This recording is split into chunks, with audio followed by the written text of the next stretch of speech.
आलंय ना स्टडी आहे कधी पूर्णपणे आता वरती कोण नाही आहे हे मी तर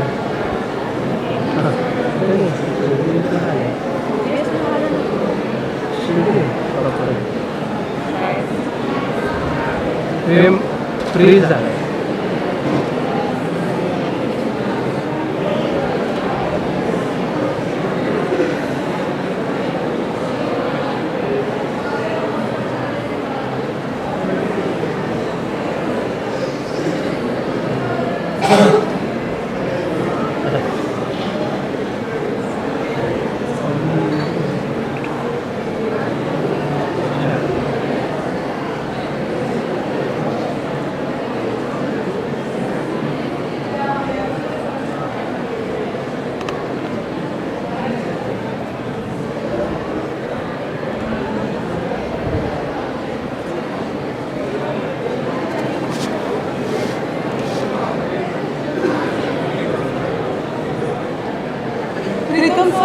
सगळ्यांना बोलवा गेस्ट निघतायत सगळ्यांना गेस्ट निघतायत काउंटर बंद करा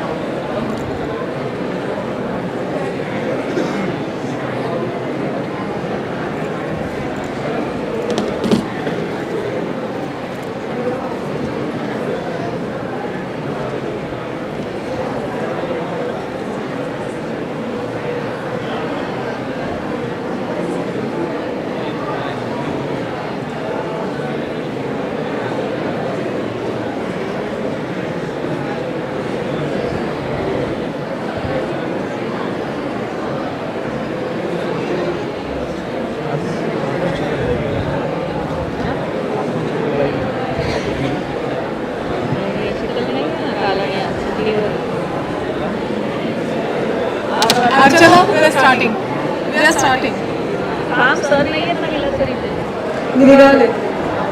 Students and faculties, please put your mobiles on silent mode or switch it off. The guests are on their way. Everyone, please be seated.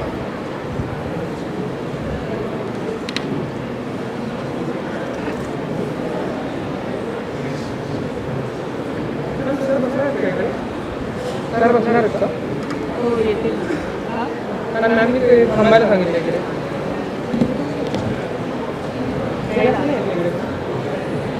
शक्यतो नाही किंवा एक चेअर प्लास्टिकची कुठे असेल तर घेऊन आला तरी एक माझ्याकडे घेऊन येऊ का हां माझ्याकडे घेऊन या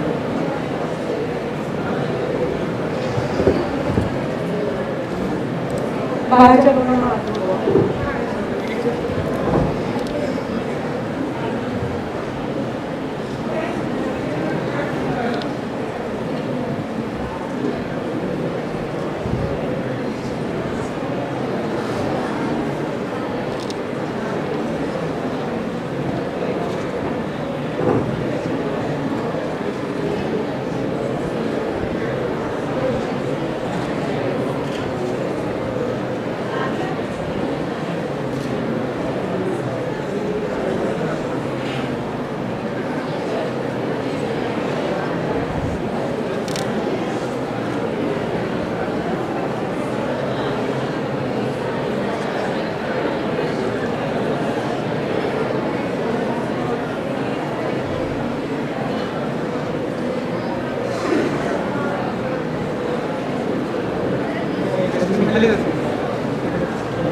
कराल ना तिथे म्हणजे मात्र मोठं काय अडचण नाही ना कुठलं मला सांग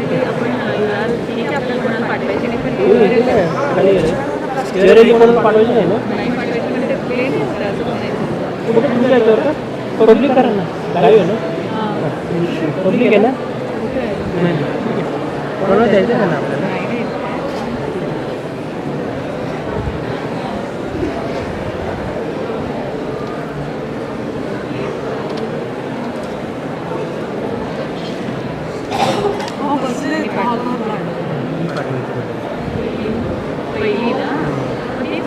नहीं इकडची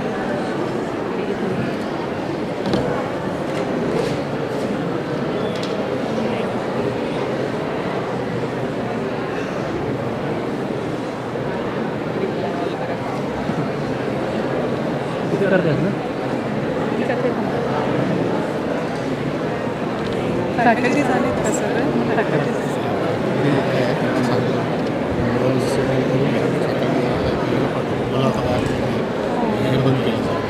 हो ते फोटो काढून येतात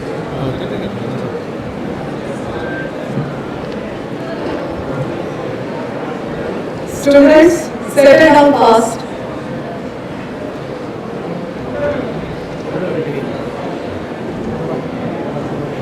चला पटपट बसूया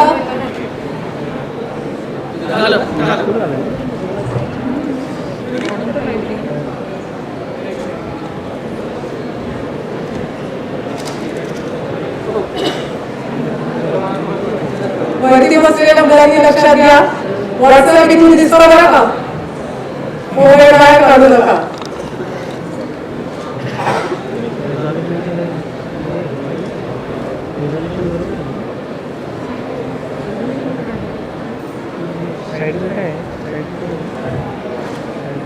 top row please settle down fast हां ठीक वाटलं हे कट झालं काय बरोबर काय हे कोय आहे मॅडम मला वंदे मातरम प्ले करायचं हां जमीन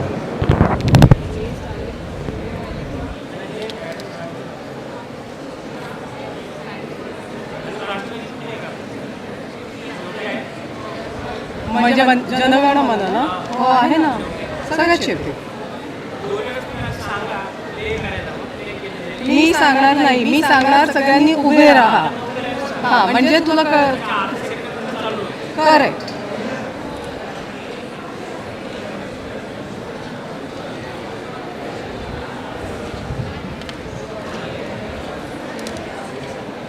The guests have arrived. The senior faculties have arrived.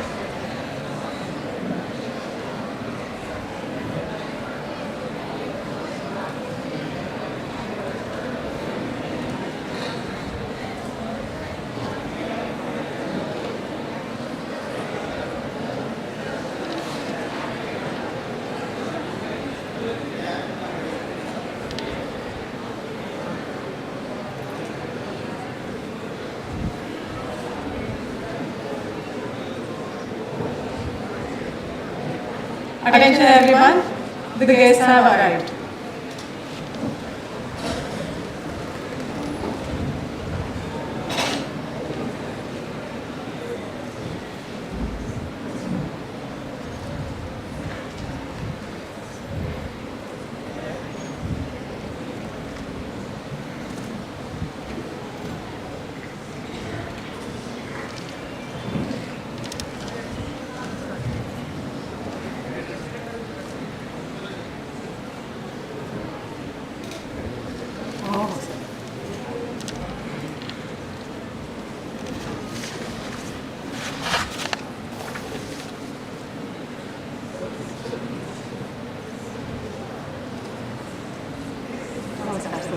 Good morning.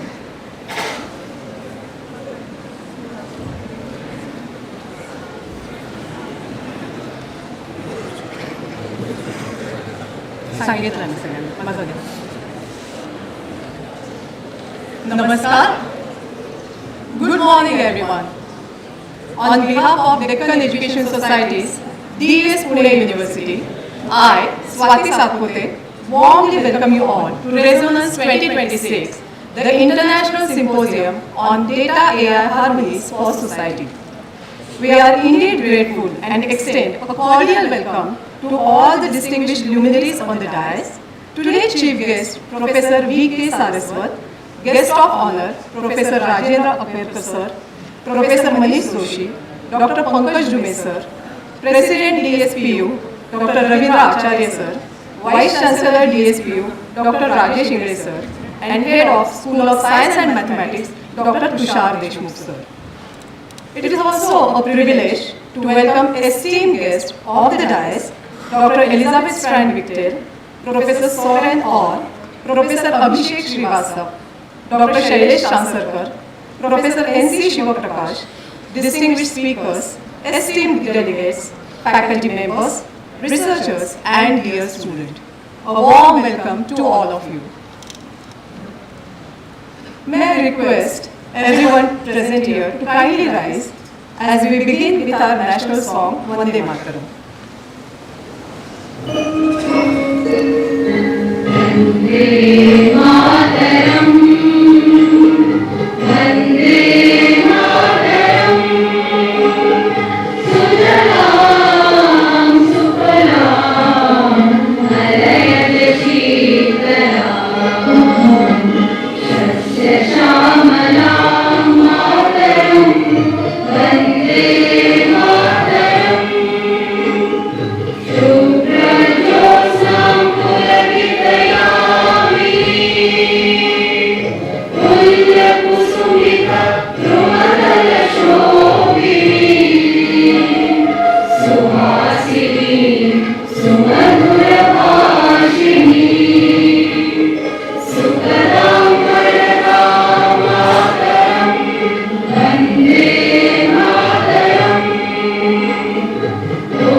To begin this conference on an auspicious note, with the blessing of Goddess Saraswati, I request all the dignitaries on the dais to kindly come forward for the lighting of the lamp.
Thank you, Anushri.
Resonance 2026, a two-day international symposium on data AI harmonies for society, is bringing together leading researchers, practitioners, and industry experts to explore the cutting-edge innovations and real-world applications of AI and big data for societal benefit.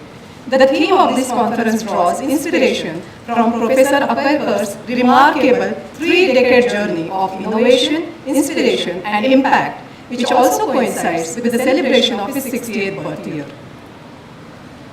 With this brief introduction of the conference, we are privileged by the presence of honored guests, and it is now time to extend our heartfelt appreciation and respect. I now request Dr. Acharya Sir, President DSPU, to felicitate our esteemed chief guest, Dr. V.K. Saraswat, Member Niti Aayog, former Director General of DRDO.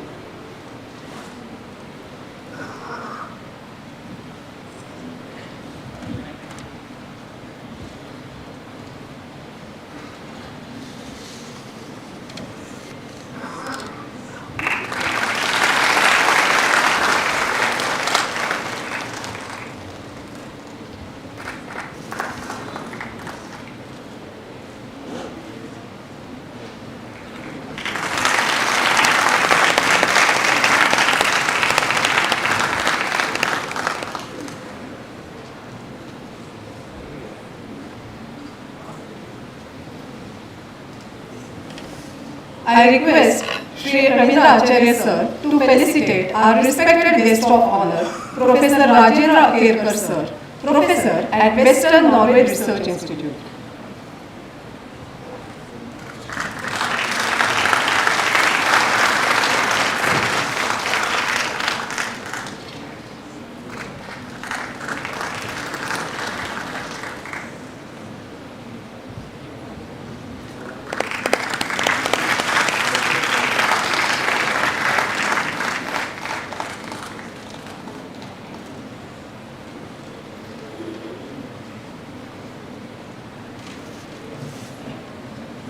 Moving forward, I request Professor Rajesh Ingre Sir, Vice Chancellor, DSPU, to felicitate our respected guest of honor, Dr. Manish Joshi Sir, Secretary, University Grants Commission.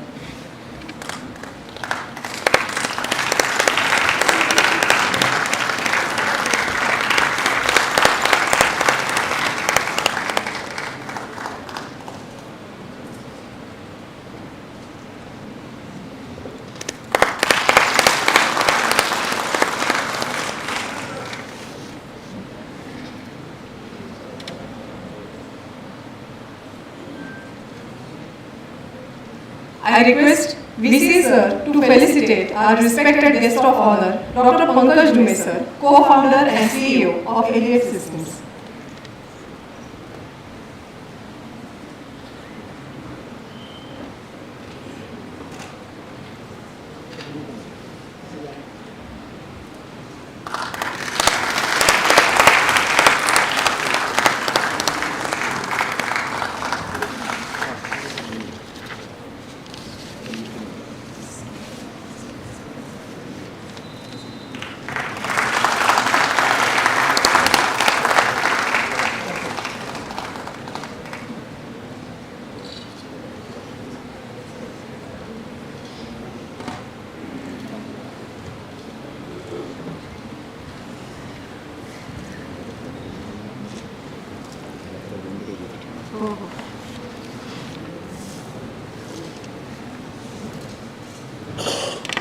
It gives me immense pleasure to introduce Professor Rajesh Ingre sir, our Vice Chancellor, DS Pune University.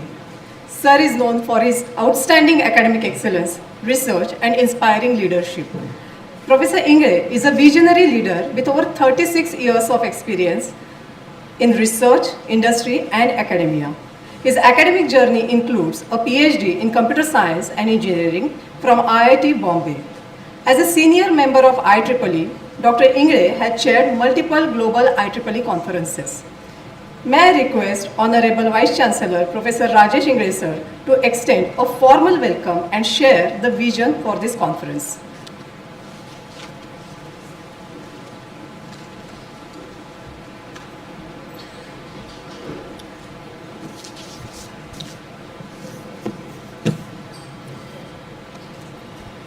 Good morning. Honorable Chief Guest of today's inaugural function, Dr. V.K. Saraswat, Member, Niti Aayog, Government of India, former Director General, Defence Research and Development Organization. Guest of Honor, Mr. Pankaj Dhume sir. Maybe from today we'll start calling sir Doctor.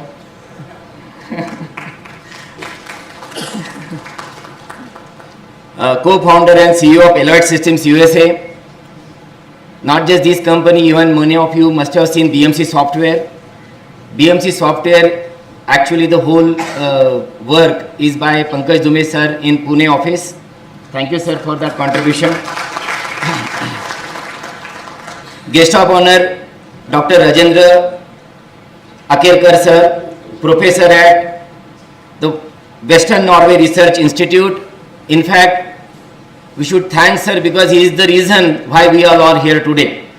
And I think many of us will actually tell you why actually he is the reason for having this symposium at DS Pune University.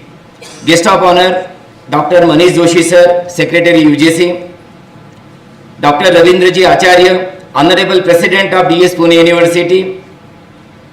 Dr. Elizabeth, Counselor for Science and Technology and Higher Education at the Royal Norwegian Embassy. Thank you, madam, for joining. Professor Soren Or, Lesbian University of Honor, Germany. Dr. Shailesh Chansarkar sir, Scientist, Center for Artificial Intelligence and Robotics, DRDO Bangalore. Dr. Rishikesh Patankar, Vice President, NSDC, that is National Skill Development Corporation. Dr. N.C. Sivaprakash sir came all the way from IIC Bangalore to be part of this today symposium. Dr. Tushar Deshmukh, Secretary Resonance 2026. Dr. Ravindra Vaidya, Co-Chair, and Dr. Prachi Joshi, TPC of Resonance 2026. Abhijit Khurpe, Secretary IEEE Pune Section. We also have IEEE Pune Section Chair, Dr. Amar Buchade. Dean Academics, Dr. Vrushali Kulkarni Madam. Dean IQAC, Dr. Nitin Kulkarni Sir. Dean RNI, Dr. Lalit Kulkarni. Registrar Madam, Sherke Madam is also sitting here. Members of the governing body of Deccan Education Society and DS Pune University. Respected Vice Chancellors. I think we can see Parag Kalkar Sir here, even Mali Sir. Thank you sir for joining. I could recognize few of you, so I'm just naming it. We have Dr. P.K. Sinha sir in audience.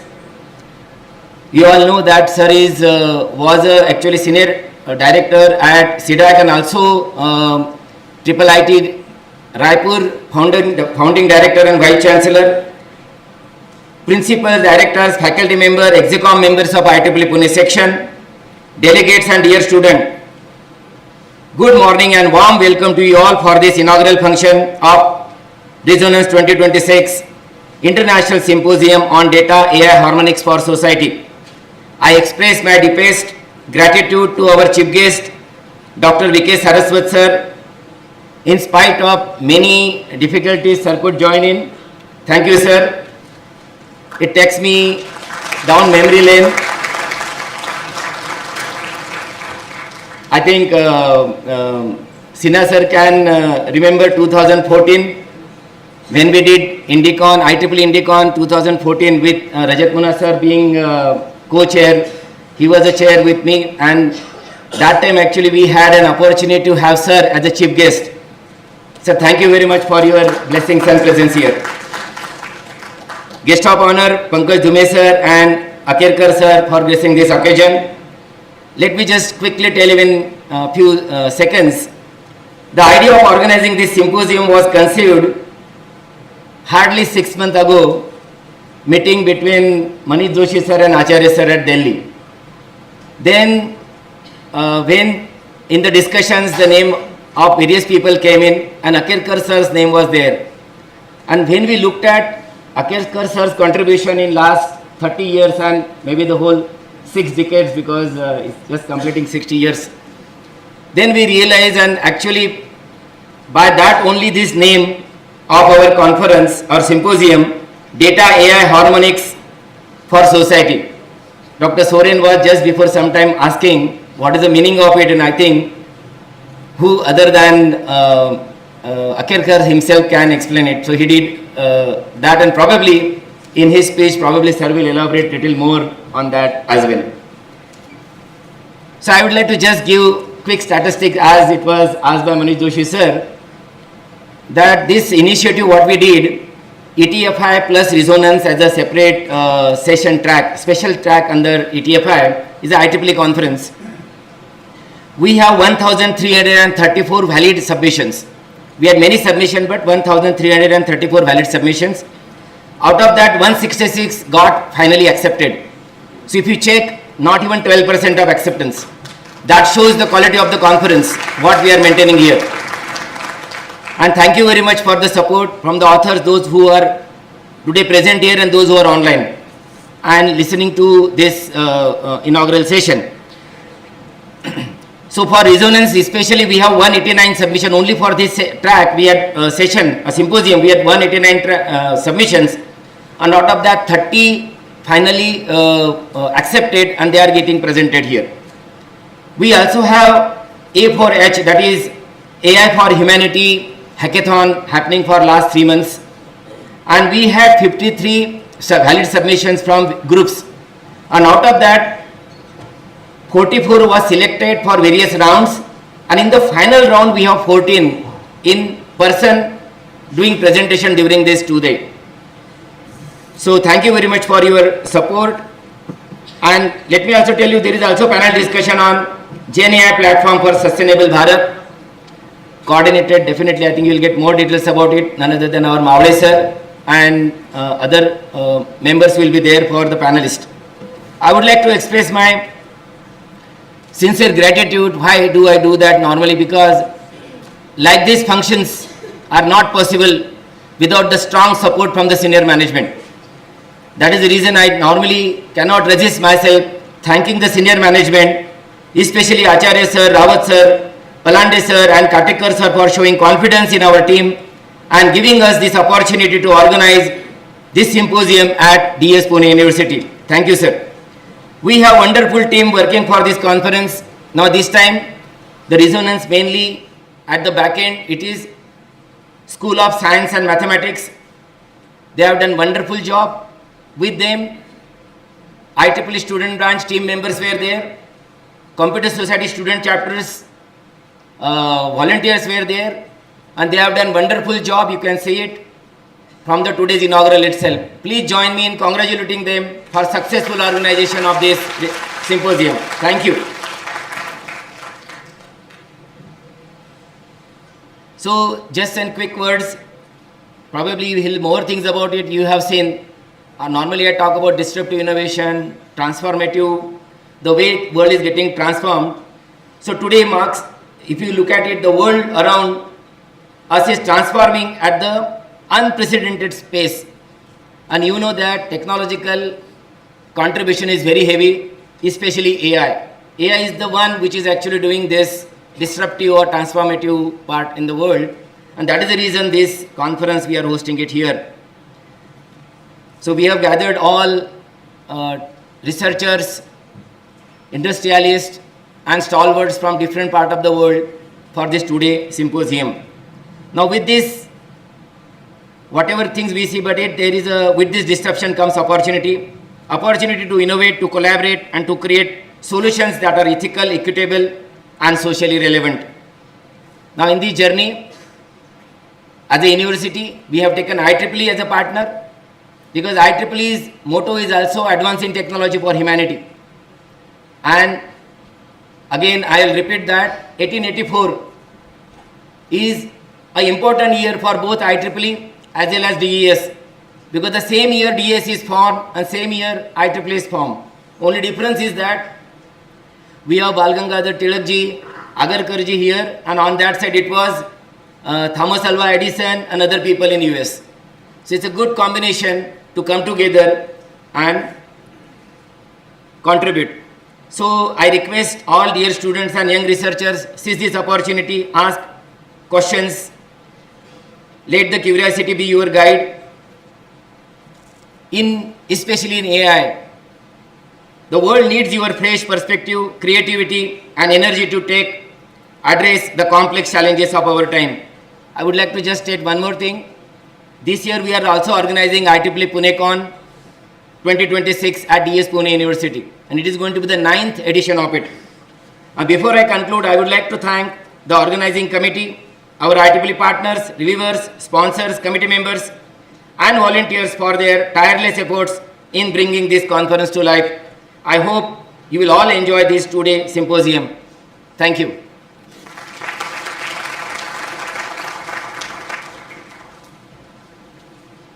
Thank you, sir. We are equally privileged to have with us Dr. Ravindra Acharya, President, DS Pune University. Dr. Acharya, a hardcore mathematician, has over 35 years of experience in engineering mathematics. He holds a PhD degree from Defense Institute of Advanced Technology. Beyond academics, Dr. Acharya is known for his pioneering NSS initiatives, rural development projects, and societal contributions. I now request Dr. Acharya to share his views.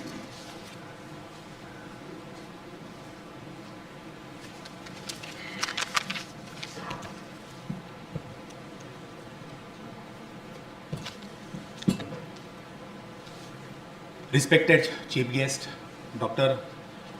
V.K. Saraswat, Member Niti Ayog, Government of India, Dr. Rajendra Akerkar, Professor, Western Norway Research Institute, Norway, but basically he is from Kolhapur and he is the student of our Deccan Education Society.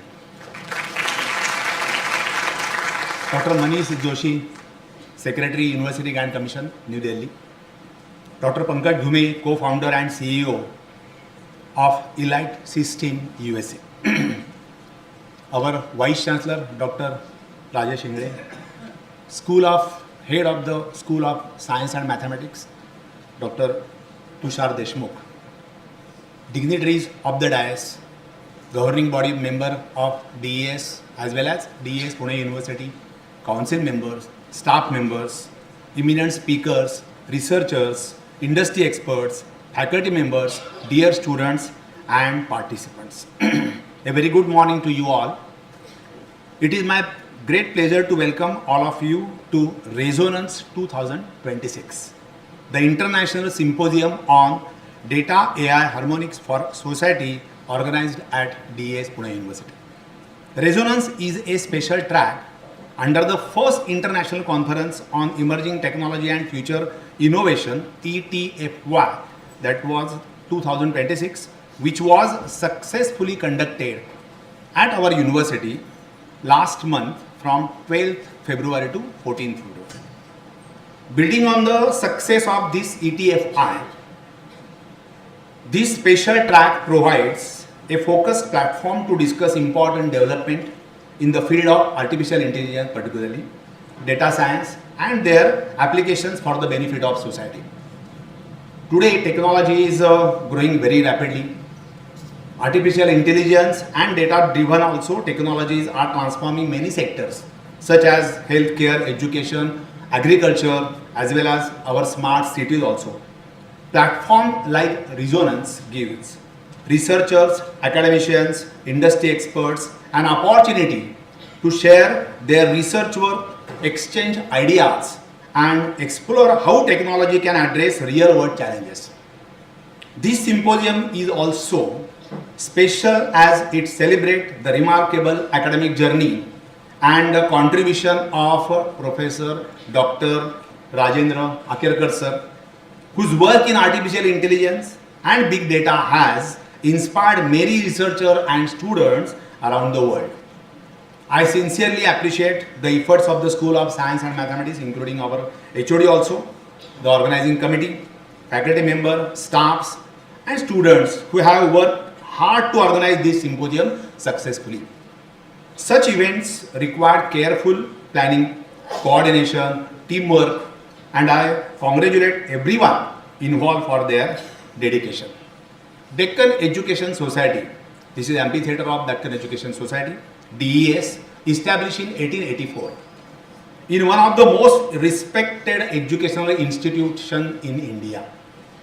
It was founded by visionary leaders such as Bal Gangadhar Tilak, Gopal Ganesh Agarkar, Vishnu Shastri Chipulkar, Mahadev Balram Namjoshi, and Vaman Shivram Apte, with the aim of providing quality education, not only quality education, but addition to that, building responsible citizens in the nation. We are also deeply honored that Rajashri Chhatrapati Shahu Maharaj of Kolhapur served as the honorary president of Deccan Education Society. We have 18 colleges, 36 schools in the Maharashtra with 60,000 students. Continuing this proud legacy, DES Pune University is a multidisciplinary university that focuses on academic excellence, research and innovation. Our first day was 25th of September 2023. The university offers programs through its various schools, including the School of Engineering and Technology, the School of Business and Management, the School of Humanities and Social Sciences, the School of Design and Arts, School of Science and Mathematics, and just recently we also started with School of Education. Through these all schools, the university aims to provide quality education, promote research and prepare students to become skilled professionals and responsible leaders for the society. I once again warmly welcome all the delegates, speakers, participants who have joined us for this symposium. Your research contribution and discussions will certainly enrich the sessions and create new opportunities for collaboration. I encourage all the participants who are participated here to actively take part in the sessions, interact with the experts. We have from different countries also, we have experts. Please interact with these experts and make the most of this valuable opportunity. I wish Resonance 2026 great success and hope that all of you have a very enriching and productive experience. Thank you.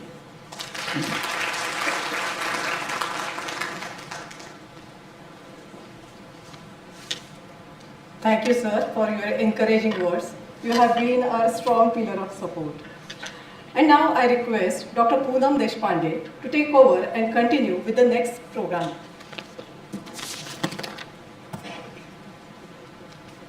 Thank you, Swati Madam. A very good morning to everyone. We now move to a very special and inspiring segment of this inaugural ceremony where we all will hear from our distinguished chief guest and guest of honors.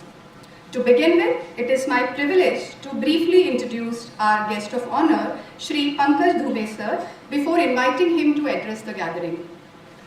Dhube sir is a distinguished global technology leader, entrepreneur and business strategist with over 3 decades of experience across the United States and India.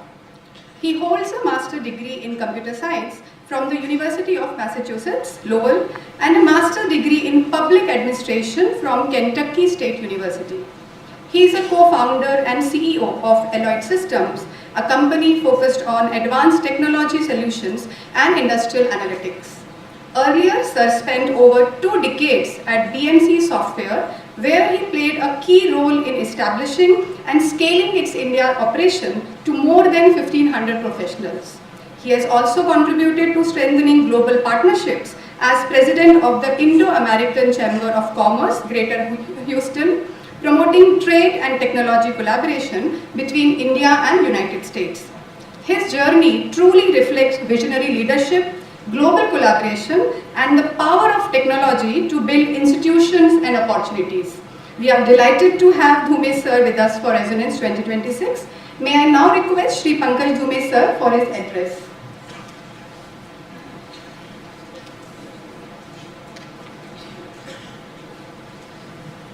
Good morning, everybody. How is everyone doing? I'm not getting the energy. I can't go through my speech unless I get energy. Good morning. Good morning. There we go. Thank you. So good morning, distinguished guests, faculty members, and the students gathered here today. I'm truly humbled to share the stage with such accomplished people. It is a privilege to be here at Resonance 2026, and I would like to thank Dr. Ingre, the DES Pune University and IEEE Pune section for organizing this event around such an important theme, data, AI harmonics for society.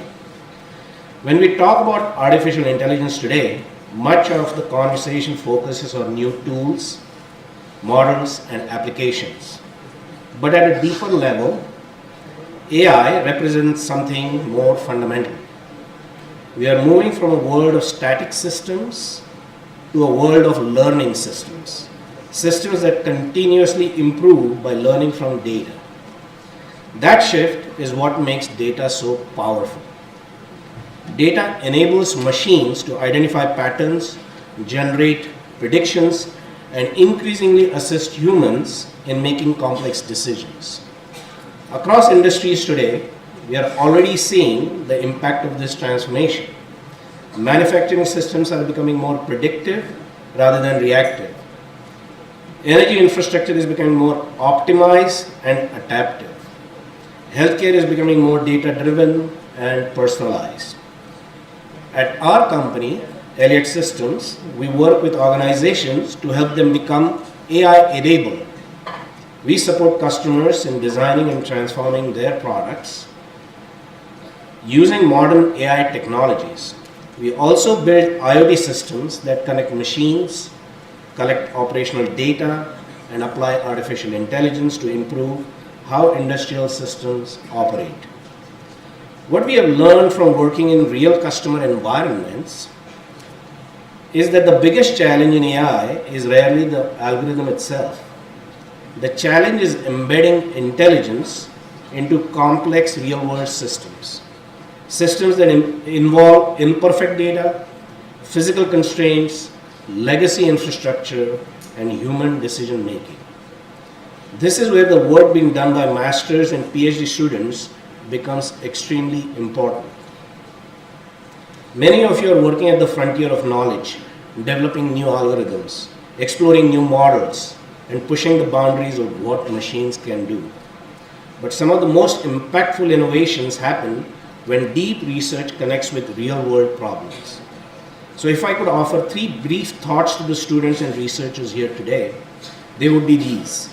First, think in systems. AI models do not operate in isolation. They exist within complex ecosystems of sensors, data, pipelines, infrastructure, and human decisions. Second, focus on meaningful problems.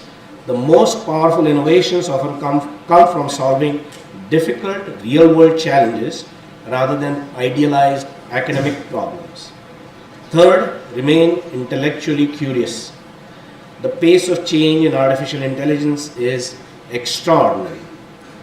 The most valuable skill you can develop is the ability to keep learning and adapting. India today has a remarkable opportunity in this moment.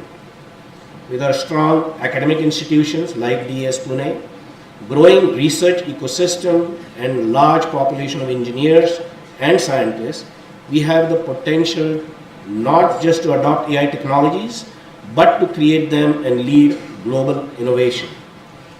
And looking around this room, I see the next generation of researchers and engineers who will shape that future. The future of artificial intelligence will not simply be determined by the power of machines. It will be determined by the questions we ask, the problems we choose to solve, and the responsibility with which we build these systems. Thank you very much, and I wish Resonance 2026 great success.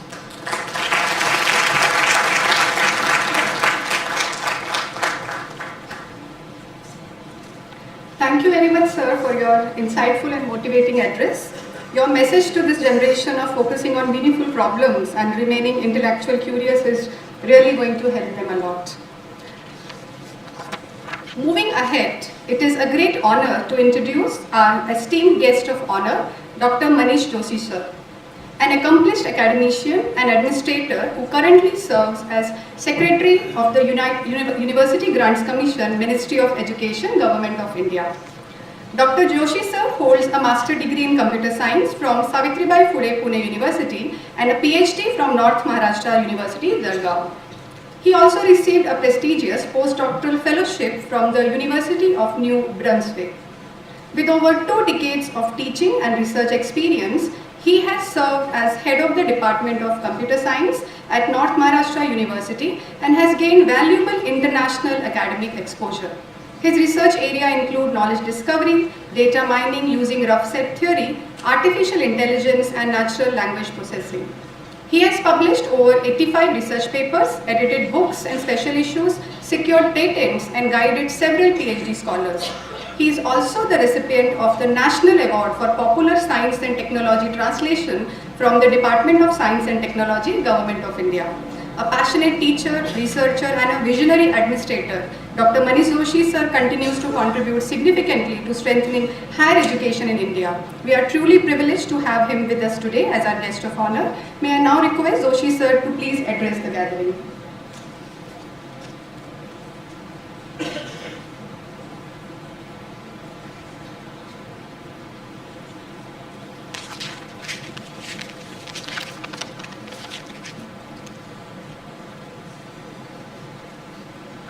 Namaste.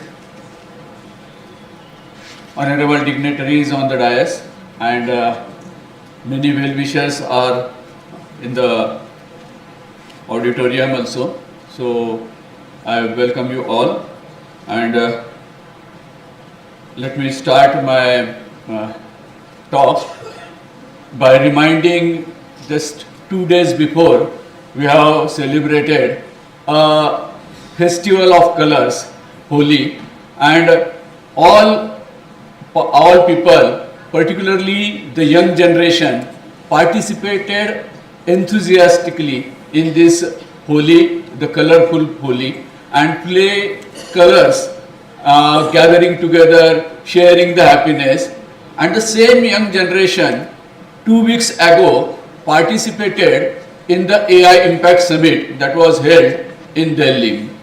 The zeal, the enthusiasm, the dedication in playing Holi with colors, sharing happiness with each other, the same zeal, the same enthusiasm was seen in the AI Impact Summit, where thousands of students were there in the AI Impact Summit.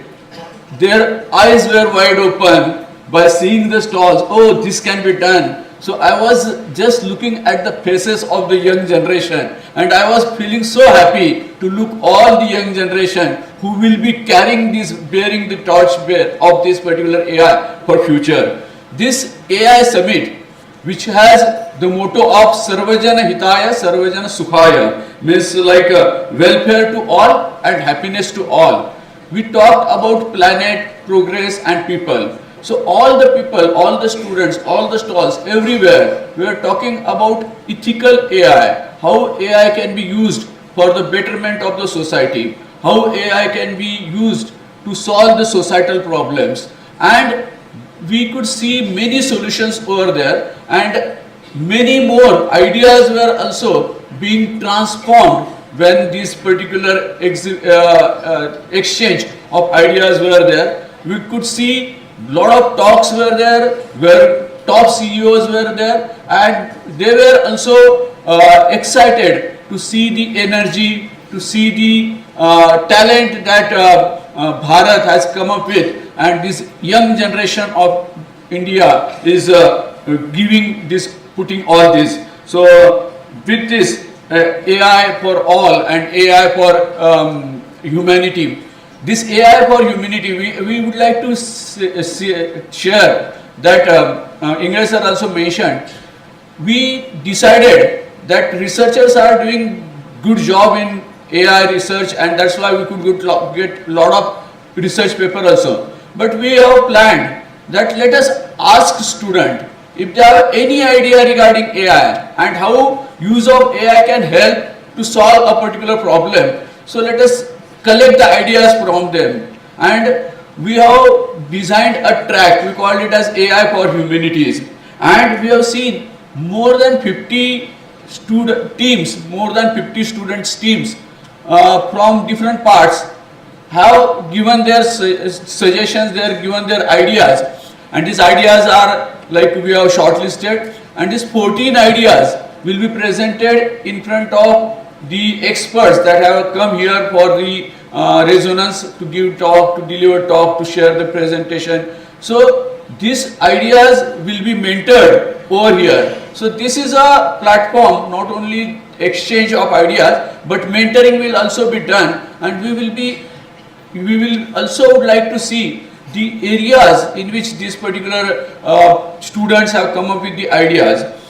I also like to tell, because that being UGC, University Grants Commission, and Apex regulator body, we have asked all higher education institutions to arrange pre-summit conferences, pre-summit events before that AI Impact Summit. So during 1st February to 16th February, we could see that almost all universities and thousands of colleges across Bharat have organized AI events. So it has become a buzz, and it was like everyone is experiencing, experimenting, exploring AI.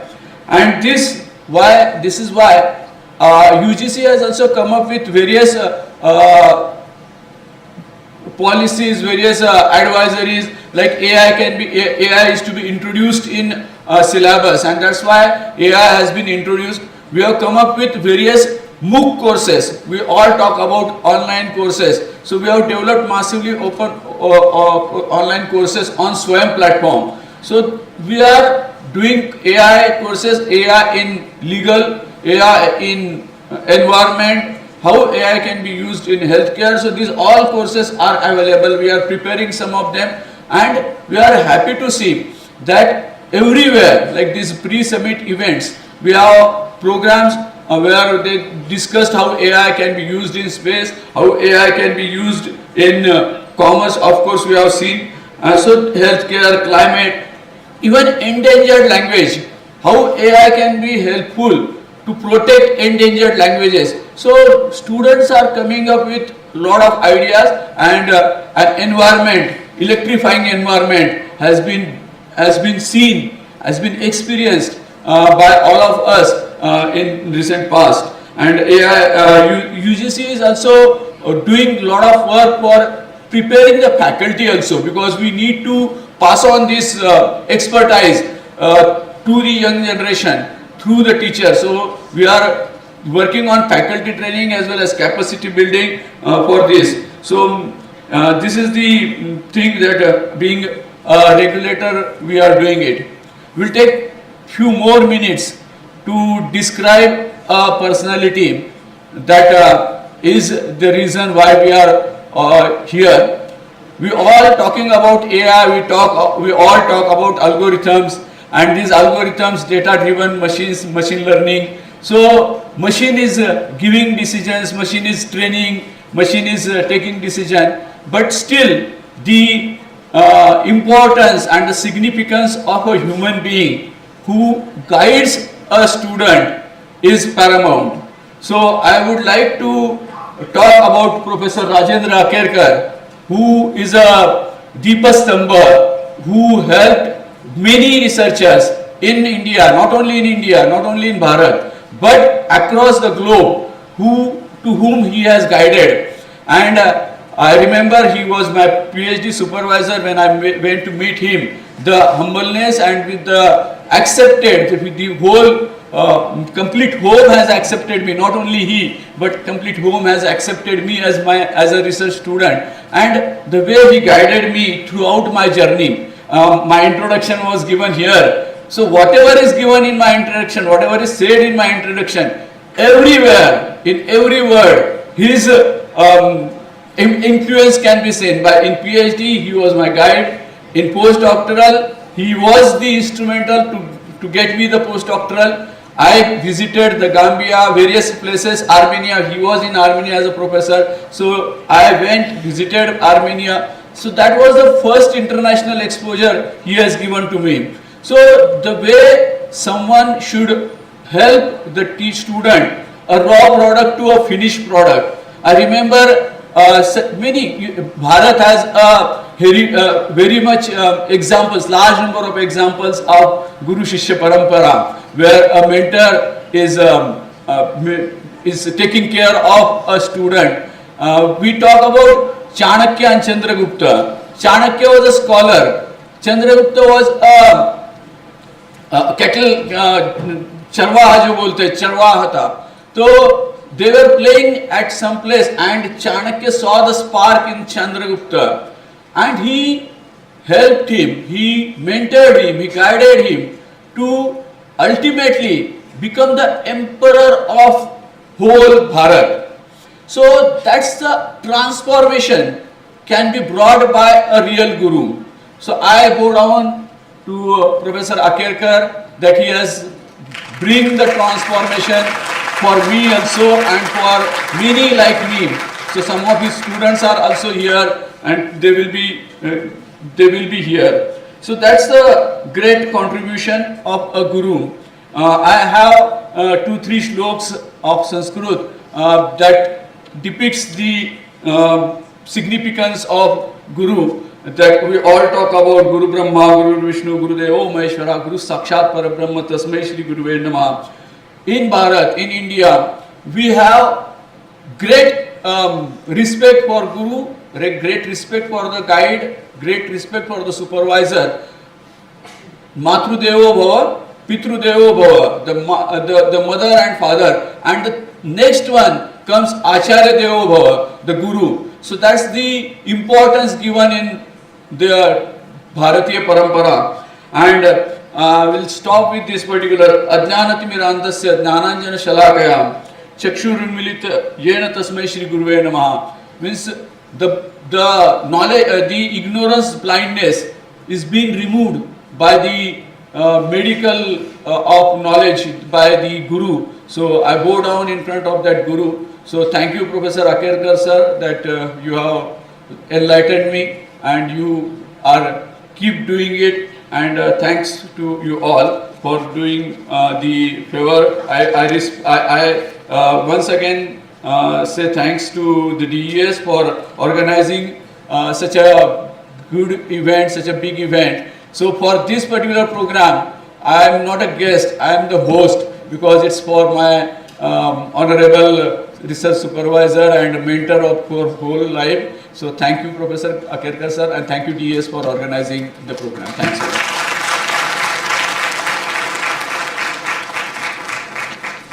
Thank you very much, Joshi sir, for that insightful and inspiring address. We are really feel very privileged to see a person at such a high place in education and Ministry of Government of India saying a lot about his guru. And definitely all our students sitting here are going to take this message as home that the value of guru and acharya in their life always should be cherished, and that is the only way where you can rise high in life. So though Joshi sir has already given a glimpse of next guest's humbleness and greatness, which talks more than his formal introduction, but moving ahead, I would like to further share about our guest of honor, Dr. Rajendra Akerkar sir, an internationally recognized scholar and thought leader in big data and human-centric artificial intelligence. Dr. Akerkar is Professor and Coordinator of Big Data and Emerging Technologies at the Western Norway Research Institute. With over 3 decades of global academic experience, his research focuses on developing data-driven AI frameworks that address real-world challenges such as disaster resilience, social cybersecurity, and intelligent mobility system. A leading voice in semantic technologies, he has an impressive scholarly record with more than 150 research papers, several books, and edited volumes. He has also played a key role in building international collaboration through global network in web intelligence and semantic web technologies, and served on the editorial board of reputed international journals. Dr. Akerkar's work reflects a powerful vision where technology serves humanity and research contribute to resilience, ethics, and global progress. Please join me in extending a warm and respectful welcome to our distinguished guest of honor, Dr. Rajendra Akerkar, sir. May I invite sir for his address.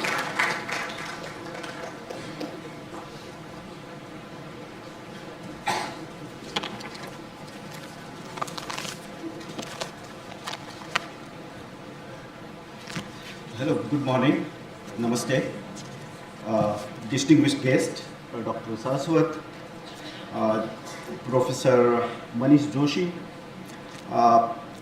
Dr. Acharya, Dr. Ingle, and all other esteemed guests on the dais, and respected dignitaries also sitting in the audience, my colleagues, researchers, and students,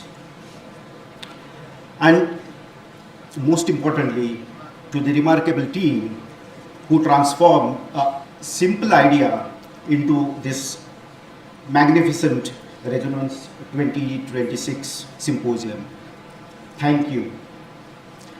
Those 2 words may seem very small, but they carry deepest sincerity I can offer. And as Dr. Acharya said, Deccan Education Society holds a special place in my heart. As I completed my first degree, BSc in Mathematics from Willingdon College, Sangley. So I'm a proud member of Deccan Education Society family.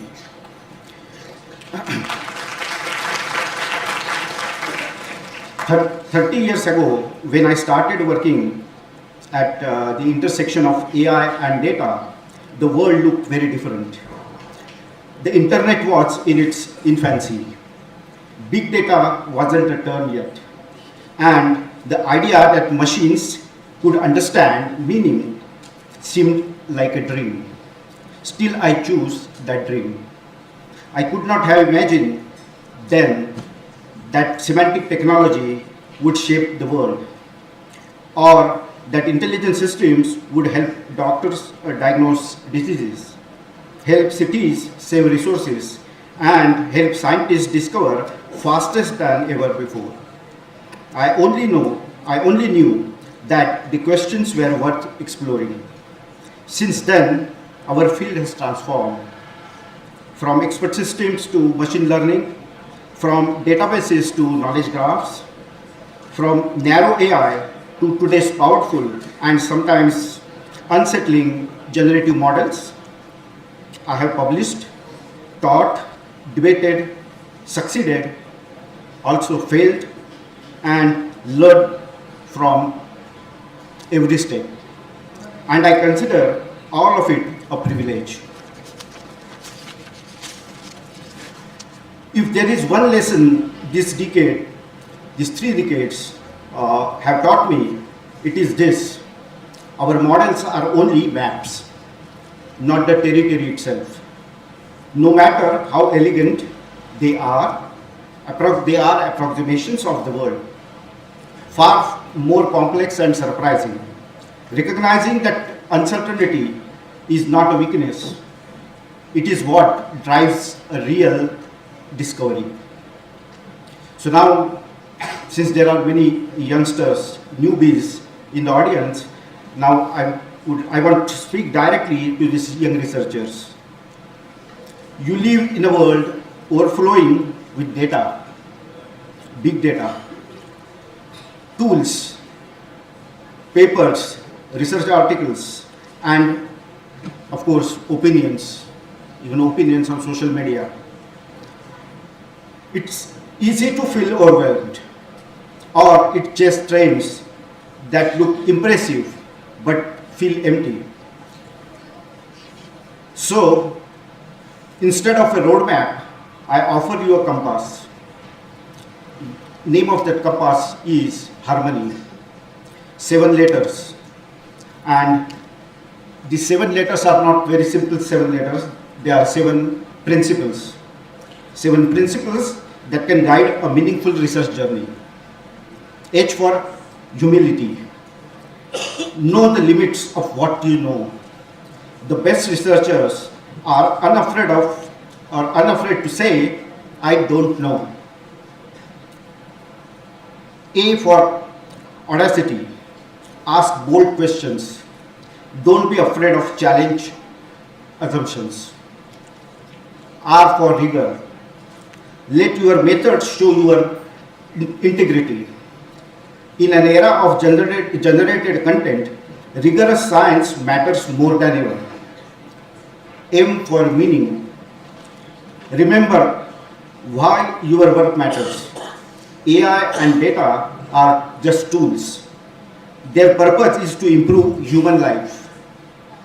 O for openness. Collaborate widely. Breakthroughs come from crossing boundaries, not staying inside them. N for novelty. Value the unexpected results. The strange outcomes, unexpected results might lead to a new idea entirely. And finally, letter Y. Yield. Let your research create impact. And that impact not just in the research journals, but in society. So this harmony, not uniformity, but the creative balance between ambition and humanity, between depth and curiosity, between the individual mind and collective effort. And that is exactly what Resonance 2026 stands for. Data AI harmonies for society.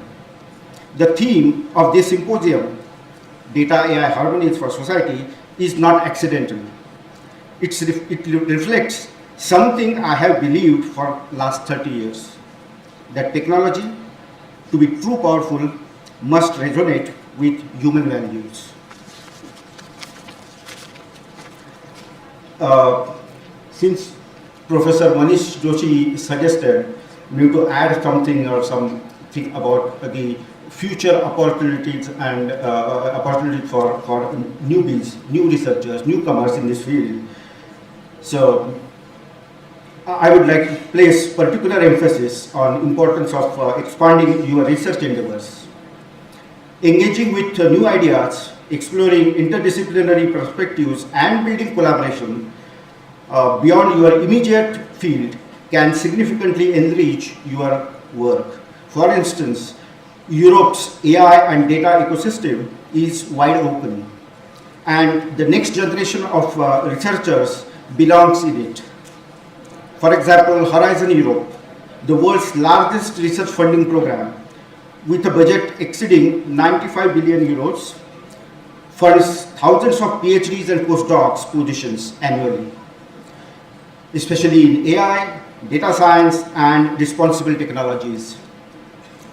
Projects span federated learning, explainable AI, large-scale knowledge graphs, human-AI interaction, and AI for climate and health, precisely the frontiers that define this field's next decade.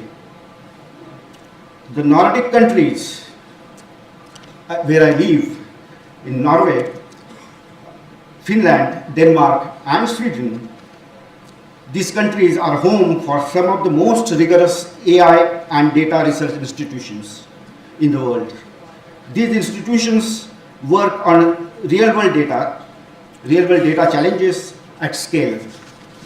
So research culture here values research culture in the Nordic countries values depth, openness, and long-term thinking, the qualities that produce genuinely original work. Beyond individual fellowships, collaborations, frameworks actively connect researchers across continents. There is one example of cost action program of Horizon Europe that builds pan-European research networks in AI ethics, data governance, and intelligence systems, with open memberships for researchers from partner countries, including India. For Indian researchers, whether you are defending your first thesis or leading a decade-long research programs, that means you are experienced researcher. This movement carries a particular weight. India's AI and data science community is one of the fastest growing in the world, rich in mathematical rigor, systems thinking, and instinctive understanding of complexity at scale. These are precisely the qualities that European research collaborations need and actively seek. My colleague, Dr. Elizabeth, will give a talk and she will present more details on this.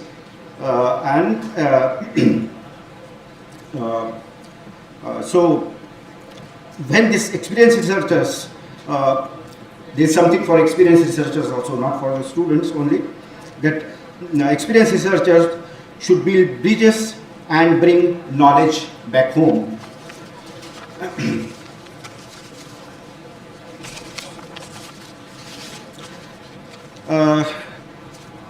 So finally, the Resonance 2026 be more than a gathering. Let it be a renewed commitment to rigor, openness, and the belief that what we create in AI and data must benefit society. May the data and AI harmonies we discover together bring clarity, fairness, and understanding to the world. Thank you.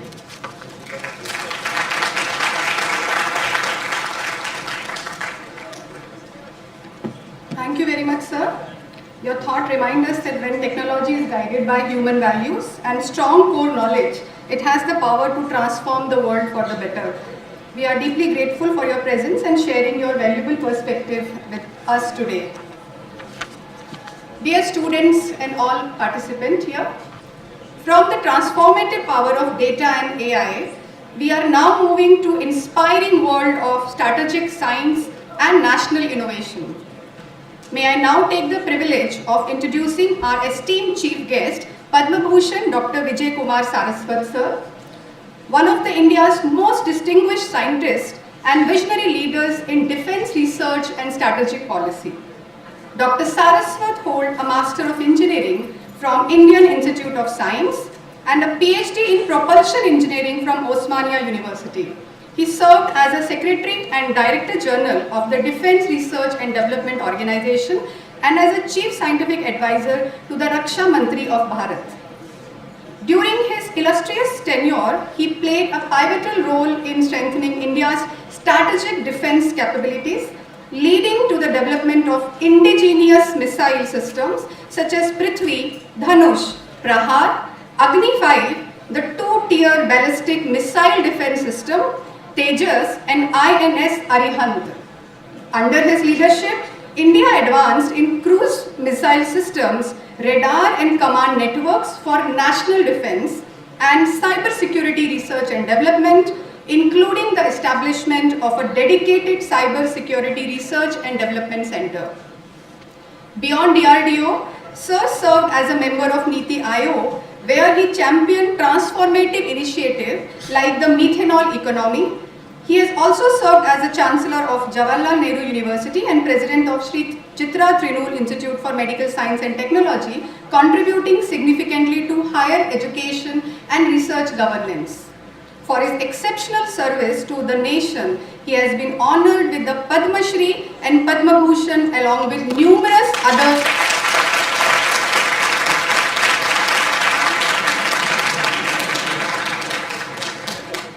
Dr. Saraswat holds over 25 honorary doctorate and his significant journey reflects scientific excellence. So may I request sir to please.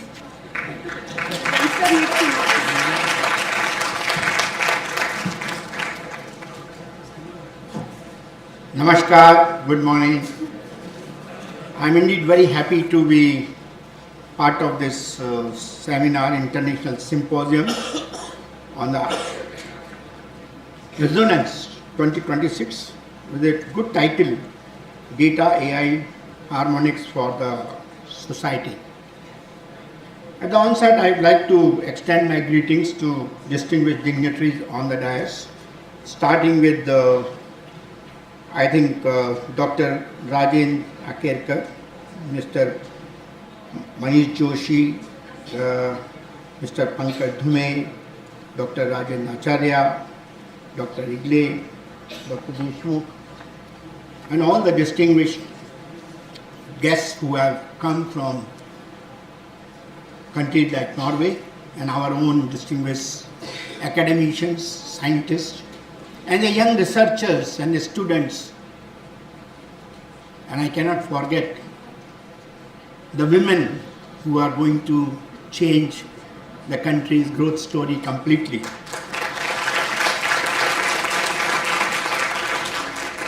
Normally, in all these addresses, we always say "nan" and ladies and gentlemen. I wanted to avoid that because I can't say ladies only in the passing. That era is over. Our Honorable Prime Minister has already given a major initiative on women-led development, and all those who are present here as faculty members, researchers, students, you have a great role to play, and you are nowhere less than the men who are present here or otherwise. So the future depends on you. I will be looking forward to your participation in the future in this area of AI-driven growth story of the country. I just want to put some records here. I come from, as you know from the intro, from defense. And defense is one area where automation was one of the major initiatives that has been taken right from 60s. When the first missile India was making, I'm not talking of missiles which are manufactured or the launch vehicles were designed and developed by Americans and the Russians. India, when it started, 1960s, automation was required. We are all trying to make systems work without intervention of human beings. So everything has to be done on board, everything has to be controlled by the environment and by the kind of threat it is there. I was a young scientist in 70s, and we had some subjects where we were talking about signal processing. Signal processing was very important for us because we had to take data from different sources and then make something out of it to give inputs to our automation software.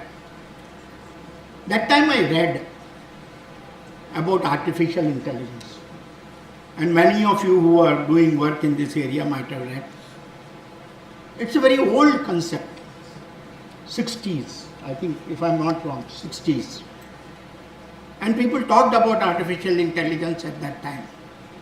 But unfortunately, because of the compute power not being so intense in those days, it remained a concept, and the various areas which took shape for predicting the behavior of the systems became what is called the science, with statistics at the forefront, and many techniques like extended Carnot filter for data fusion and so on. Many of you must be teaching even today these subjects.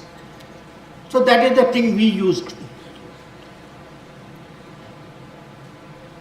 We never thought that there could be anything other than that for predicting the behavior of the target which is coming towards you, or modulating the behavior of a missile which is going to engage the target, other than the statistical means and things like that. AI was never thought of. But my visionary leaders in those days, Dr. Kalam and Dr. Arunachalam, they already thought that this science has to go beyond what was reported in 1960s. And of course in the Western world, some work has already started. But in India it was nowhere to be seen. So that time we had one professor who came from US, Canada and US both. You might know his name, Dr. M. Vidyasagar. He was one of the foremost non-linear control expert in the world. Even today he is a distinguished professor in IIT Hyderabad. And he teaches artificial intelligence. Under his leadership in 1985, DRDO took the initiative to set up a center for artificial intelligence and robotics called CARE. There is a director of CARE who is sitting here. He is probably the 7th or the 8th generation since then. But even while doing that, he could introduce what we call as the sensors-based automation. And the sensor-based automation led to some of the robots being done based upon whatever behavior you wanted it to do. But there was no intelligence. So artificial intelligence still remained a point to be studied and so on. The story continued, and today what you see, when I started talking about AI in 2008, 2009, it was still only big data. I think many of you who are active researchers, and they were only talking about big data. Nobody was talking that this big data can be analyzed to work towards making a machine learn and then machine do the job. It's only later that big data went into analytics, analytics went into behavior, learning and so on. And that's how AI became. But there were people, the great scientists of those days also, Stephen Hawking, the great scientist, and our own Elon Musk. They predicted the growth of artificial intelligence as general AI. And when they predicted general AI, both of them say when the humanity reaches, when the AI reaches the general AI concept, it will be the doomsday for the humanity. It's recorded. If you go through the internet somewhere, their quotes are there. Now that was a kind of a fear that the entire community went through. That suppose general intelligence happens, and what human mind is able to do, the cognitive functions. If those cognitive functions also are taken over by the machines, then there is going to be a problem. So we did not use much of AI till about 2013 when I was there as a secretary. But as I came in the Niti Aayog, during my first meeting with the Honorable Prime Minister, he said, Dr. Saraswat, we have to work on smart cities. Even at that time, he did not say that we have to work on AI-driven smart cities. He only said we have to work on smart cities. And 2012, 13, 14 was the era of what we call the Internet of Things. It was basically using cyber physical systems, Internet of Things, to bring some kind of smartness in the urban infrastructure, the cities. And that's why he launched a mission that India should have 100 smart cities. You may recall his speech, he gave that. Of course, we identified how a city can be made smart using the technology levels which were IoT driven, which were sensor driven, which were based upon compute power, which were based upon edge computing and so on. But even then, it did not have what is called artificial intelligence driven smart city. So today, when I was coming here, I thought, taking clue from what our Honorable Prime Minister wanted to do, I would like to share with you today AI-driven smart urbanization. Because one of the major things that is happening in our country is a significant urbanization this is taking place. And the smart city program which was launched was partially successful. We were not able to make many cities smart for various reasons. I won't discuss that. But now the major problem that the country is facing is urbanization. And it is happening at such a speed today that almost nearly by 2036, 600 million Indians will live in cities that shape national productivity, environmental stability and social cohesion. And all of us know, while many people criticize that urbanization should not take place because it creates problems, but in terms of economics, almost 70% of the GDP comes from the cities, urban areas. It's only 30% that comes from the rural areas. So obviously we cannot leave it only based upon the smartness which was IoT based. Now urban intelligence has to come for optimizing the performance of all the functions which are done in the society. You must be wondering, there are so many areas in which AI is made applicable today. The previous speakers have talked about health, legal, this, that, so many areas. Everywhere you can see AI is there. I chose this because this is one of the areas which country is really working towards. In those days when the first wave of smart urbanization was there, it was rule-based automation and it was human-led decision making. But once now we introduce AI, it brings a paradigm shift. Because AI systems can analyze, predict, optimize, and act automatically. So there's a difference between a digitized city and a cognitive city. A digital city will be only focusing on connectivity and data collection, whereas cognitive city focuses on intelligence and adaptive optimization. So people have been discussing, sir, AI driven, what is going to happen? As compared to a conventional smart city, what AI will do. The AI governance model will be predictive and anticipatory. Decision logic which is taken for making the systems will be learning based. Infrastructure will be intelligence centric. The planning will be dynamic and digital twins. This is the new thing which has been emerging now.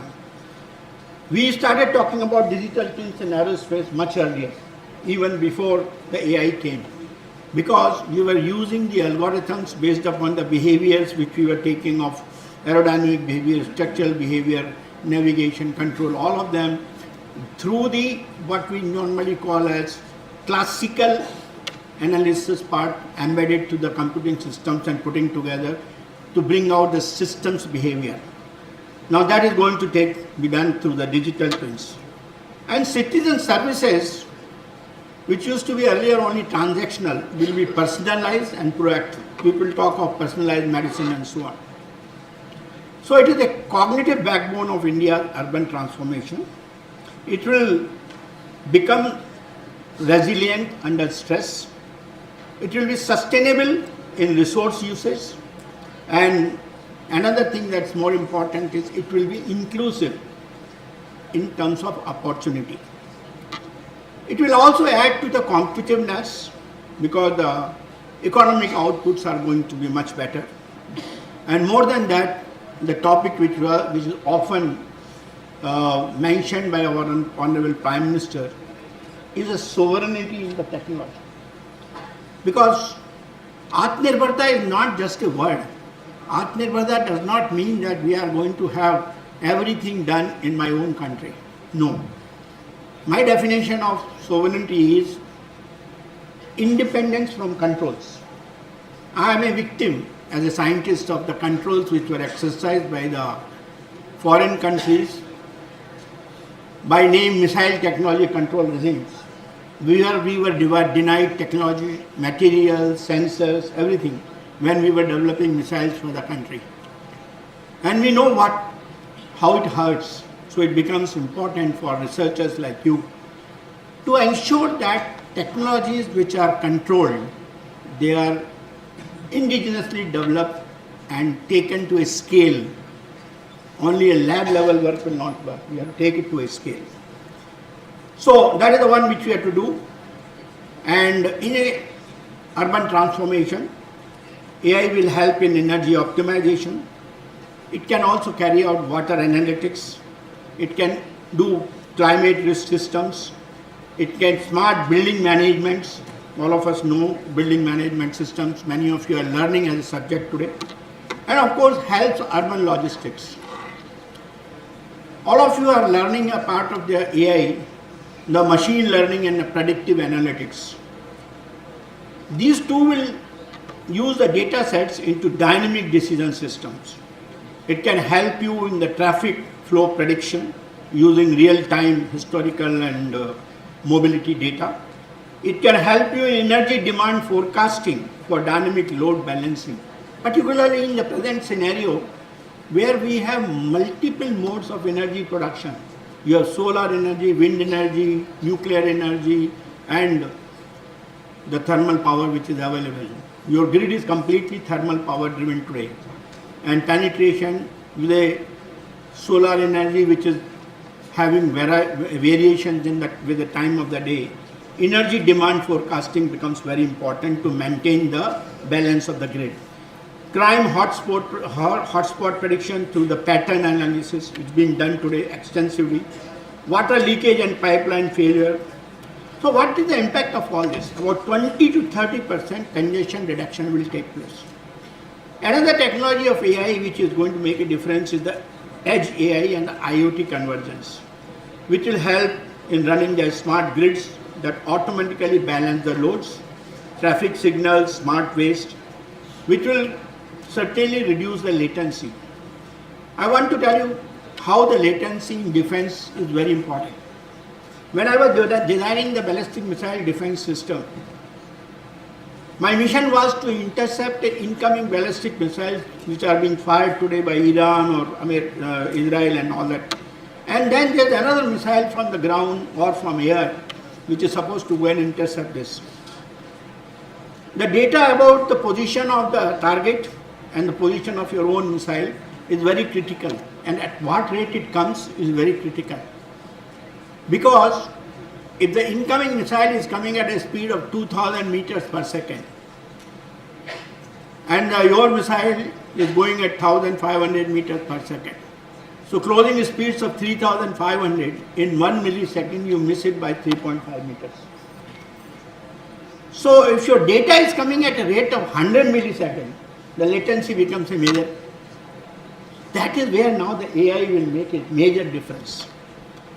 It will also help you in enhanced resilience during network dispersion and almost 15 to 25% of the efficiency improvement. Similarly, natural language processing. We all know that multilingual citizen grievance redressal systems are there. That's why today we are all talking about using our own LLMs.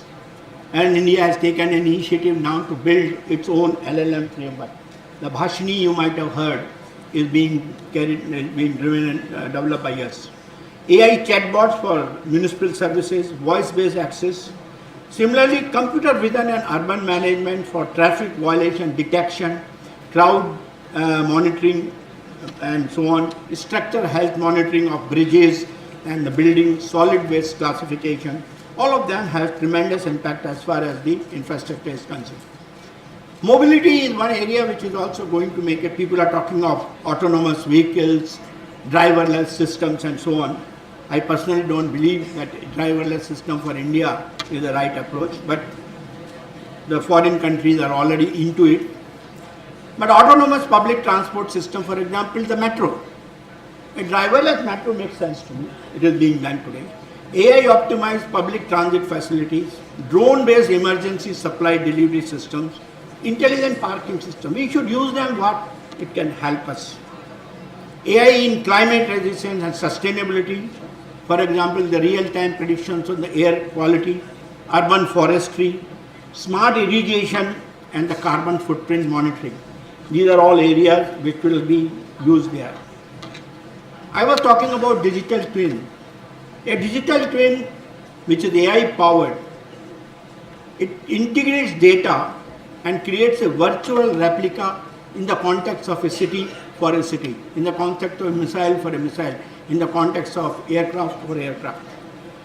It continuously updates the IoT, satellite, climate, mobility and utility data. Multiple scenarios can be now analyzed using this digital twin through the modeling process. Different scenarios can be modeled and then you can see how the system is going to perform. A city which has got a population of 30 lakhs today, if I now predict what will be its behavior when 60 lakhs population happens, it is possible if you create a proper digital twin for that city. Infrastructure testing, extreme weather simulation, urban heat islands that can be found out, traffic flow reconfiguration, evacuation and emergency graining, all that is feasible today. So, impact of AI on urbanization is basically that it enhances efficiency but transforms towards adaptive self-learning urban ecosystem. It generates about 20 to 30% reduction in the operational expenditure, about 25 to 35% improvement in the infrastructure utilization, and in terms of productivity, it makes you globally competitive. As I mentioned to you, cities are the productivity engines. It helps you in improving your manufacturing competitiveness. It helps you in creating investment attractiveness. Your decisions can be taken based upon the AI digital twins what we are talking about. Then security is a very important area. National security is being driven today. The AI for cyber security is a tool, but AI can also be used by hackers and others, so they can also use it. So there is a serious problem for national security, anomaly detection systems, zero trust cyber security architecture, and critical infrastructure classification. We can also do what is called part of that redundancy and fail-safe engineering for a system. So these are some of the things which can have major impact. Then the new term which is emerging in the context of sustainability, that is called green AI. Green AI is the design principle today for sustainability. Its important features is that urban carbon intensity, AI should not increase it, but it should attempt to reduce it. For that, all the AI-driven systems will bring energy efficient model architectures, edge computing to reduce transmission loads, renewable power data centers. In fact, data centers is one area which is part of the AI growth. We are expecting that in the country by 2030, 2035, more than 1 lakh data centers will be set up. And each data center is going to use tens of megawatts of power because the compute power, the GPUs and all that they need is very high. So we have to look for renewable systems, small modular reactors, driven by the AI backdrop. Carbon aware workload scheduling can be done, and efficient model retraining the cycles. We can retrain our models. So there are challenges, as I mentioned to you. AI is a double-edged weapon. Despite transformative potential, AI urbanization presents the risk in terms of data privacy and surveillance concern. Algorithmic biases that can be created. I was talking about the AI for cyber attacks. Cyber security vulnerabilities that can be done. AI is also causing a digital divide. Like the internet did the digital divide, the same thing is going to be much worse when it comes down to AI. And there will be tremendous gaps in the institutional capacity. So there are requirements for us to introduce what is called the policy safeguards. And those policy safeguards are, we have to have a robust cyber security architecture, transparent algorithmic governance. In fact, somebody was telling yesterday and today, I think Dr. Igne was telling, that there are people who are working today that an AI algorithm output comes. How do you know why he has arrived at that particular conclusion? That is what we call as the explainable AI. Responsible and explainable AI should be one of the major areas which all of you have to practice. Merely using AI as a black box and depending upon the output of that, assuming that everything is hanky-dory, I think will be the biggest mistake. So AI ethical framework has to be done, and there has to be citizen oversight mechanism. In fact, I often say whenever I give a talk, India is not looking for AI without a man. We are looking AI with a man in the loop. People have been saying that artificial intelligence will cause job loss to the extent of 69%. We can't live with that. India with 140 crores population cannot afford to have jobs being taken over by machines. So it's important that we have to do AI with the man in the loop. Strong data protection laws have to be done.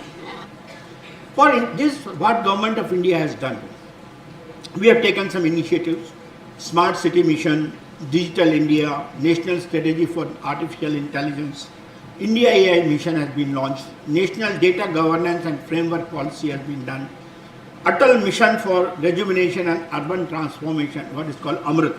These initiatives provide the foundation. The next step is, foundation is fine, but we have to do what is called systemic integration. If we don't do systemic integration and do in a distributed, disjointed manner, you will suffer. So for that, India's urban model has to be unique, because India has got what is called huge number of informal economies. Formal economies are very less. Informal economies where हर जगह दुकान लगी हुई है, हर जगह आपको जो है सब कुछ है. High density settlements are there, footpath से लेके बड़ी बड़ी बिल्डिंग तक लोग रहते हैं. डाइवर्स मोबिलिटी पैटर्न्स, बैलगाड़ी से लेके हवाई जहाज तक you have mobility patterns. Multilingual population, so we have these unique models for India. So AI models trained only on global data sets will fail in Indian conditions. Our model must balance innovation with accountability. We must develop AI models trained on Indian urban data, build sovereign secure data infrastructure, and ensure contextualized model development. So for strategic pathway for India, we have AI-enabled digital twins for Tier 1 and Tier 2 to be developed, cities, integration with national digital infrastructure. We have a very good, India's tech is very good today, like UPI and all that, very good. So we have to integrate with that. Indigenous AI platforms for municipal governance to be put up. Urban AI innovation clusters have to be created. Capacity building within municipal cadres and AI procurement standards for cities. India can leverage its strong IT ecosystem and startup base to create globally competitive AI urban solutions. Niti Aayog has actually drawn up a phase map up to 2047.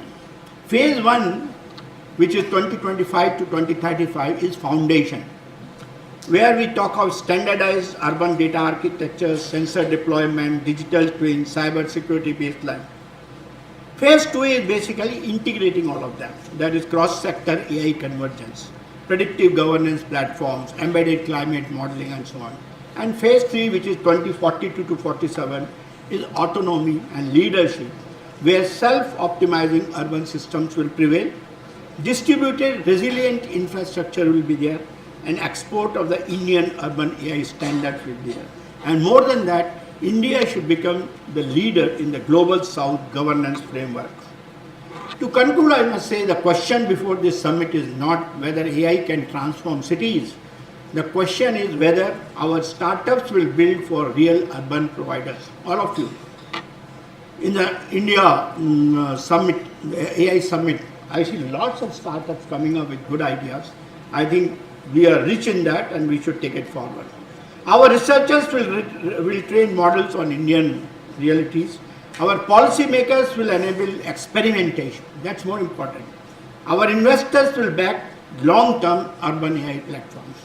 So friend, urban AI is not a demonstration project. It is a national mission. And I want all of you to be part of that. If we align innovation, governance, finance, and strategic foresight, India will not merely build smart cities, it will define the global template for democratic, sovereign and sustainable urban intelligence. So the urban future of Viksit Bharat 2047 will be written in code, but it will be guided by a national purpose driven by artificial intelligence. Thank you very much. Namaskar.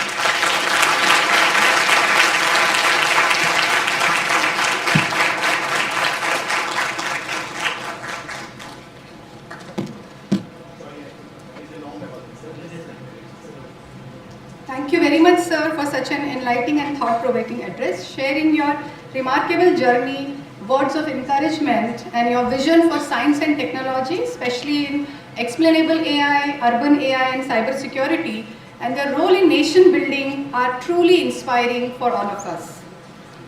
Now, on behalf of everyone present here, I express our sincere gratitude for guest of honors and chief guest for sharing your valuable insight with us today. Now I request my colleague Swati Satpute Madam to take over the inaugural proceeding further.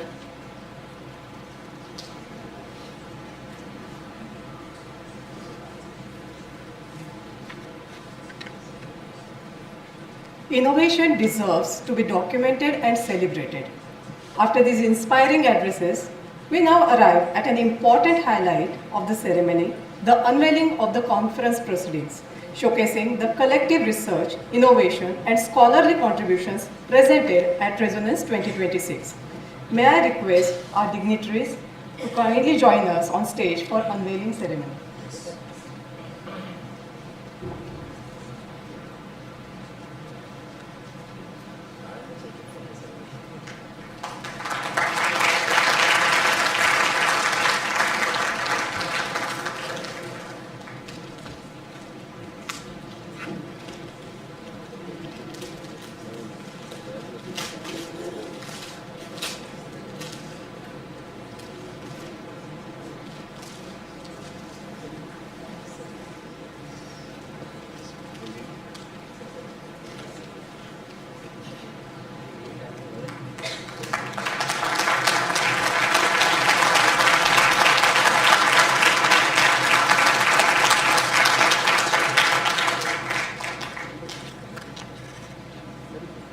Thank you for marking this significant milestone, sir.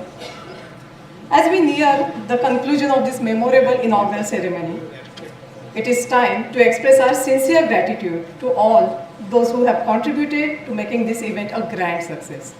I now invite Dr. Tushar Deshmukh, sir, Organizing Secretary, Resonance 2026, to deliver the vote of thanks and acknowledge the efforts and support of everyone who made Resonance 2026 possible.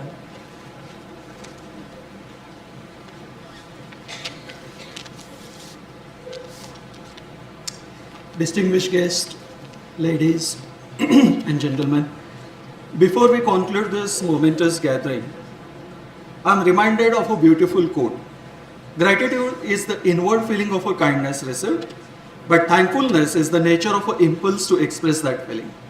Today my heart feels both of it. I must begin by expressing my sincere gratitude to our chief guest, Dr. V.K. Saraswat. Sir, your every word inspires and motivates us. Your presence today has set a profound tone for our scientific journey. Thank you, sir. I extend my heartfelt thanks to our guest of honor, Dr. Pankaj Dhume, sir. Sir, your insights into the future of technology have provided us with a clear vision and a roadmap for industry academy synergy. A special mention to Dr. Rajendra Akerkar, sir. So you have touched so many students' life over the last 30 years. Today, we all have benefited from your wisdom and we are truly blessed to have you here to celebrate this milestone with us. I also must thank Dr. Manish Soshi. It is important to know that this symposium is his brainchild. And sir, your mentoringship is fuel that will help us to reach new heights. Thank you for keeping faith in us.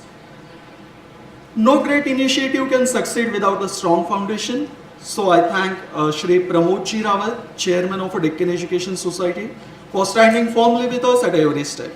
My thanks to Dr. Ashok G. Palande, Vice Chairman, Dr. Anand Katekar, Secretary DS, who always ensures that we have exactly what we desire to excel.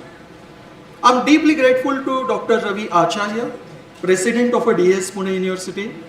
Sir, you are a true leader who works alongside us in the trenches. And I also thank Vice Chancellor Dr. Rajesh Ingresa for constantly pushing us to expand our horizons and dream new heights. To our esteemed speakers, Dr. Elizabeth Vittel, Professor Sorenor, Dr. Patankar, Dr. Yogesh Kulkarni, Dr. Akash Marve, Professor Abhishek Srivastav, Dr. Shailesh Chansakar. Thank you, sir, for wholeheartedly accepting our invitations. Despite the challenges of international travel, global instability, you came to enrich us with the words, your presence is the resonance we aim to. We extend our deepest gratitude to DRDO for their immense support and Dr. Chansarkar for funding a generous sum of 2 lakh rupees towards this symposium. This contribution has been pivotal in elevating the scale of Resonance 26. We also express my great attitude towards IEEE and Computer Science Students Chapter for being the technical partner. I thank you, our esteemed guests. This occasion is glamorous because of your presence. I thank Principal Shyam Mude, Principal Deepak Paudal for their unwavering support. I also acknowledge to VC office, Registrar office and all my fellow colleagues. I also like to thank Dr. Vaidya and Dr. Prachi Joshi, co-chair of this particular symposium, for helping at every moment. The heartbeat of this event, the prepared presentations and the attendees, and of course the A4H student competitors. Your innovation is why we are here. A special thank you to all the non-teaching staff and technical staffs, the media representatives of every media present here for the wide coverage, and finally a very special thank to Dr. Abhijit Kurpe, who have been dominant and single pillar of this particular event. Thank you everyone for being here and being part of a Resonance 26. We have turned a vision into reality because of all you people. Thank you. Thank you.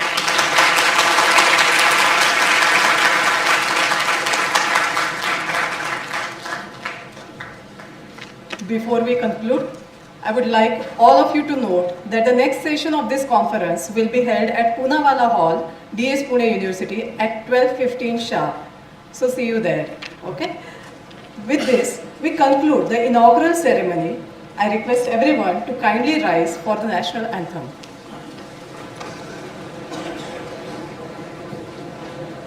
Jana Gana Mana Adhinayaka Jaya He Bharat Bhagya Vidhata Punjab Sindh Gujarat Maratha Dravida Utkala Banga Vindhya Himachala Yamuna Ganga Uchchala Jaladhi Taranga Tava Shubha Name Jage तव शुभ आशीष मांगे गाहे तव जय गाथा जन गण मंगल दायक जय हे भारत भाग्य विधाता जय हे जय हे जय हे जय जय जय जय हे